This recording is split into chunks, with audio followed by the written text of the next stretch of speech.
This is a story about a world obsessed with stuff. It's a story about a system in crisis. We're trashing the planet, we're trashing each other, and we're not even having fun. The good thing is that when we start to understand the system, we start to see lots of places to step in and turn these problems into solutions.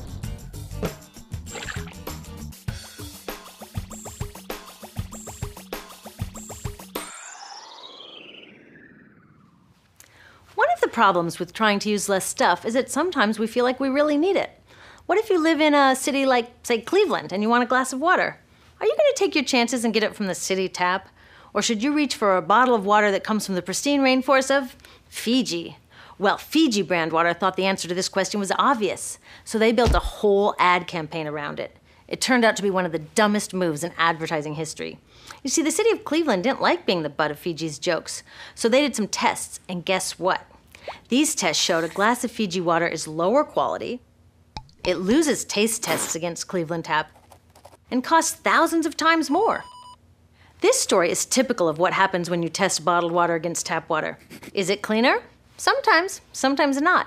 In many ways, bottled water is less regulated than tap. Is it tastier? In taste tests across the country, people consistently choose tap over bottled water. These bottled water companies say they're just meeting consumer demand. But who would demand a less sustainable, less tasty, way more expensive product, especially one you can get for almost free in your kitchen? Bottled water costs about 2,000 times more than tap water. Can you imagine paying 2,000 times the price of anything else?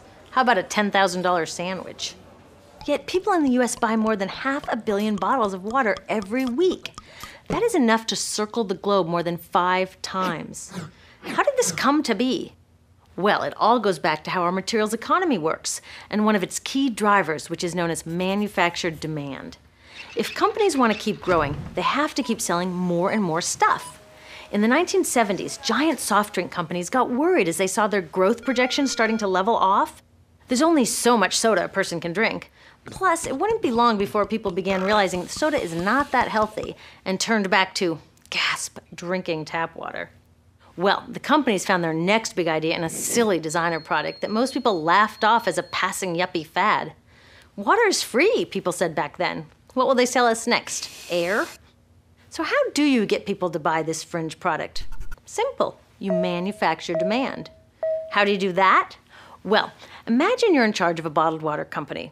Since people aren't lining up to trade their hard-earned money for your unnecessary product, you make them feel scared and insecure if they don't have it. And that's exactly what the bottled water industry did. One of their first marketing tactics was to scare people about tap water with ads like Fiji's Cleveland campaign.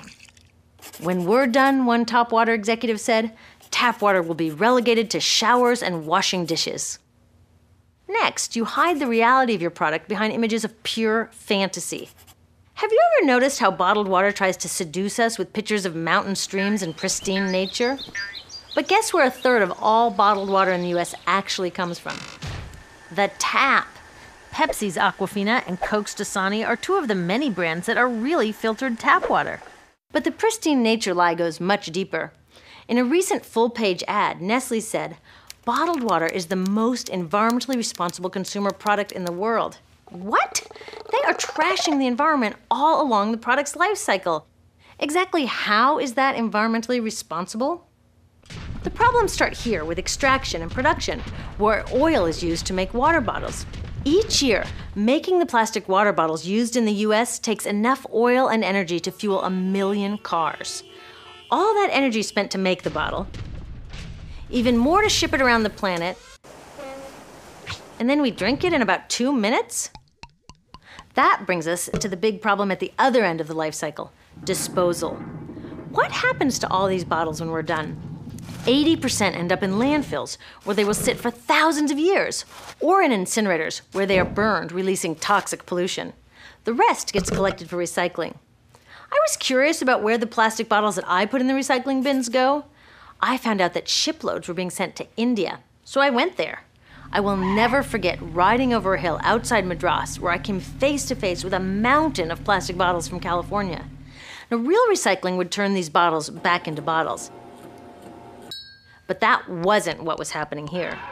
Instead, these bottles were slated to be downcycled, which means turning them into lower quality products that would just be chucked later. The parts that couldn't be downcycled were thrown away there, shipped all the way to India just to be dumped in someone else's backyard. If bottled water companies want to use mountains on their labels, it would be more accurate to show one of these mountains of plastic waste. Scaring us, seducing us, and misleading us. These strategies are all core parts of manufacturing demand. Once they've manufactured all this demand, creating a new multi-billion-dollar market, they defend it by beating out the competition. But in this case, the competition is our basic human right to clean, safe drinking water. Pepsi's vice chairman publicly said, "The biggest enemy is tap water." They want us to think it's dirty and bottled water is the best alternative. In many places, public water is polluted, thanks to polluting industries like the plastic bottle industry. And these bottled water guys are all too happy to offer their expensive solutions, which keep us hooked on their products. It is time we took back the tap. That starts with making a personal commitment to not buy or drink bottled water unless the water in your community is truly unhealthy. Yes, it takes a bit of foresight to grab a reusable bottle on the way out, but I think we can handle it. Then take the next step. Join a campaign that's working for real solutions, like demanding investment in clean tap water for all. In the US, tap water is underfunded by $24 billion, partly because people believe drinking water only comes from a bottle. Around the world, 1 billion people don't have access to clean water right now.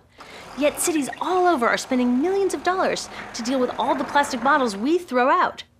What if that money was spent improving our water systems, or better yet, preventing pollution to begin with? There are many more things we can do to solve this problem. Lobby your city officials to bring back drinking fountains. Work to ban the purchase of bottled water by your school, your organization, or entire city. This is a huge opportunity for millions of people to wake up and protect our wallets, our health, and the planet. The good news is it's already started. Bottled water sales have begun to drop while business is booming for safe, refillable water bottles. Yay! Restaurants are proudly serving tap, and people are choosing to pocket the hundreds or thousands of dollars they would otherwise be wasting on bottled water. Carrying bottled water is on its way to being as cool as smoking while pregnant. We know better now. The bottled water industry is getting worried because the jig is up. We are not buying into their manufactured demand anymore. We will choose our own demands, thank you very much, and we're demanding clean, safe water for all.